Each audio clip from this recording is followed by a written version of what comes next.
নিজের মেয়েকে ধর্ষণ করে খুনের দায়ে বাবাকে ফাঁসির সাজা ঘোষণা আদালতের। বুধবার আসানসোলে বিশেষ পক্সো আদালতের বিচারক এই ফাঁসির নির্দেশ দিয়েছেন। এই ঘটনার 1 বছর 3 মাসের মধ্যে এই সাজা ঘোষণা হয়। আদালত সূত্রে খবর, হীরাপুর থানার নরসিং বাঁধে হাড়হিম করা হত্যাকাণ্ড সামনে এসেছিল 2024 সালে 13 মে সকালে। গৃহবধূর আর্তনাদে ঘুম ভাঙে পাড়া প্রতিবেশীর। বিছানায় পড়ে 15 বছরের নাবালিকা, গলায় দাগ, নাক কান দিয়ে রক্ত বের হচ্ছে। মা মেয়েকে হাসপাতালে নিয়ে যেতে চাইলেও বাধা দিচ্ছে বাবা। এই অবস্থায় প্রতিবেশীরা জোর করে মেয়েটিকে হাসপাতালে নিয়ে গেলে চিকিৎসক মৃত ঘোষণা করে। মেয়ের মায়ের অভিযোগে গ্রেপ্তার হয় বাবা। ঘটনা তদন্ত যত এগিয়েছে, হত্যাকাণ্ডের বীভৎসতা সামনে এসেছে।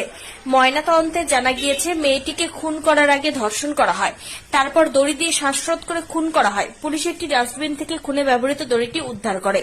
16 জনের সাক্ষ্য গ্রহণ হওয়ার পর 1 বছরের 3 মাসের মধ্যে অভিযুক্ত বাবাকে দোষী সাব্যস্ত করেন বিচারক সুপর্ণা বন্দ্যোপাধ্যায়। সোমবার